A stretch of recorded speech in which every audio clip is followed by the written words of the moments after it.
afternoon again. ഞാൻ നിങ്ങളുടെ സ്വന്തം RJ എവ്ലിൻ, നിങ്ങളുടെ ഉച്ചയ്ക്കത്തെ എനർജി ഡോസ്. എന്നെയും മറക്കല്ലേ, ഞാൻ RJ Pranatha and this is voice of MAM. പാട്ട് കേൾക്കാം, കൂട്ടുകൂടാം. Let's speak, Singh and shine. കൂട്ടുകാരെ, മഴ കാരണം കുറെ ഹോളിഡേ കഴിഞ്ഞാണ് നാം ഇന്നിവിടെ എത്തിയതല്ലേ. ഇതിനിടെ ഒരു കാര്യം അറിഞ്ഞോ? ഓഗസ്റ്റ് 4-ന് നമ്മുടെ manager big reverend father Johnson Jose Kakkattil അച്ഛൻ്റെ ഫീസ്റ്റ് ആയിരുന്നു. ഓഗസ്റ്റ് 4-ന് ഫീസ്റ്റ് ആഘോഷിച്ച മാനേജർ അച്ഛന് MAM ഫാമിലിയുടെ ഹാപ്പി ഫീസ്റ്റ് ആശംസിക്കുന്നു. നമുക്ക് ഏവർക്കും ഒന്ന് ക്ലാപ്പ് ചെയ്താലോ? യെസ് ഗൈസ്, ഒന്ന് കൈയടിച്ചേ.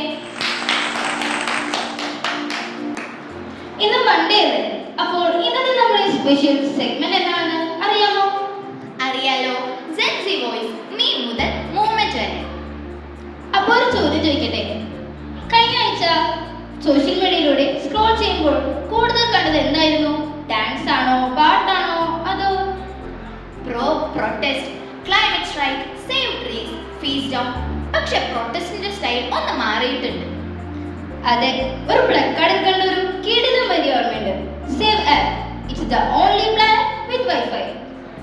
അടിപൊളി, കാര്യം സീരിയസ് ആണ്, പക്ഷെ പറയുന്ന രീതി ഫുൾ ക്രിയേറ്റീവ്. പറയൂ പ്രണത, മുൻപ് പ്രൊട്ടസ്റ്റ് എന്ന് കേൾക്കുമ്പോൾ നമ്മുടെ മനസ്സിൽ ആദ്യം വരുന്നത് എന്തൊക്കെയായിരുന്നു?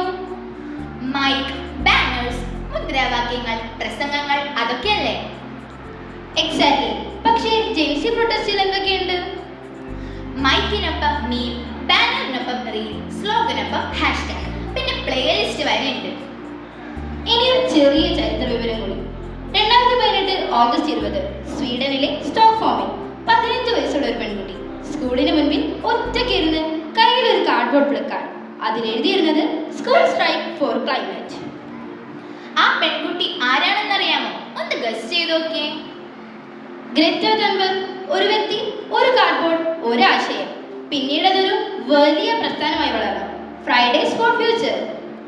അപ്പോൾ അതിന്റെ ലെസൺ എന്താണ്? മാറ്റം തുടങ്ങാൻ എപ്പോഴും വലിയൊരു സ്റ്റേജ് ആവശ്യമില്ല. ചിലപ്പോൾ ഒരാശയം മതി, അതിനുവേണ്ടി ശബ്ദമുയർത്താൻ തയ്യാറുള്ള ഒരാൾ മതി. അപ്പൊ നമ്മുടെ കേരളത്തിലോ ജെൻസി പ്രൊട്ടസ്റ്റ് നമുക്കും പരിചിതല്ലേ? തീർച്ചയായും. സോഷ്യൽ മീഡിയയിൽ സ്റ്റുഡൻസ് അവരുടെ പ്രശ്നങ്ങൾ റീൽസ് ആയിട്ടും മീംസ് ആയിട്ടൊക്കെ പങ്കുവയ്ക്കുന്നത് നമ്മൾ കണ്ടിട്ടില്ലേ? ഉദാഹരണത്തിന് ഫീസ് കൂടിയാൽ, ഇനി ക്യാൻറ്റീനിൽ മാഗി മാത്രമായാൽ. ചിരിക്കാനൊക്കെ കൊള്ളാം, പക്ഷേ അതിന് പിന്നെ യാഥാർത്ഥ്യത്തിൽ എന്തുണ്ട്? വിദ്യാഭ്യാസ ചെലവിനെ കുറിച്ചുള്ള ആശങ്ക, വിദ്യാഭ്യാസം എല്ലാവർക്കും താങ്ങാനാവുന്ന രീതിയിൽ ലഭിക്കണമെന്ന ആവശ്യം. അത് മാത്രമല്ല, climate change, mental health, job opportunities, digital rights, ഇവയെല്ലാം ജെൻസ് സംസാരിക്കുന്ന ടോപ്പിക്സ് ആണ്. എക്സാക്ട്ലി. ജെൻസ് പറയുന്നത് വളരെ സിമ്പിളാണ്. ഇത് ഞങ്ങളുടെ പ്രശ്നമാണ്, അതുകൊണ്ട് പരിഹാരത്തിലും ഞങ്ങളുടെ ശബ്ദം ഉണ്ടാകണം. ഇനി നമ്മുടെ fun facts corner. Quick fact, കുറച്ച് ഹ്യൂമറോടെ.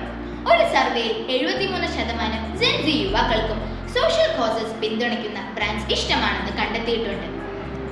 ഉദാഹരണത്തിന് 5 സ്റ്റാറിന്റെ പരസ്യം കേട്ടിട്ടില്ലേ? Eat 5 star, do nothing. എന്താണ് ഈ ഡു നത്തിങ്? ഈ ഫാസ്റ്റ് ലൈഫിൽ നിന്നും ഒന്ന് സ്ലോ ഡൗൺ ചെയ്ത് ഡിജിറ്റൽ പ്ലാറ്റ്ഫോമിൽ നിന്നും ഒരു ബ്രേക്ക് എടുത്ത് ലൈഫിലെ ഓരോ ചെറിയ മൊമെന്റ്സും എൻജോയ് ചെയ്യുക, അത്ര തന്നെ. ഇതൊരു പുതിയ അറിവാണല്ലോ പ്രണത. എന്നാൽ ഇന്നത്തേക്ക് ഇത്ര മാത്രം. ഒരു പാട്ടോട് കൂടി നമുക്ക് വൈൻഡപ്പ് ചെയ്യാം. പാട്ട് പാടുന്നത് നമ്മുടെ ചങ്ക് ഹരിത ഫ്രം 8C. കണ്ണോട് കണ്ടപ്പോൾ കണ്ടെത്തി ഞാൻ 1000 താരകൾ പൂത്തുവെന്ന്, പിന്നെയും പിന്നെയും കണ്ട നേരം പുഞ്ചിരി പൂത്തുലഞ്ഞു, കാണാതെ വയ്യെന്ന തോന്നൽ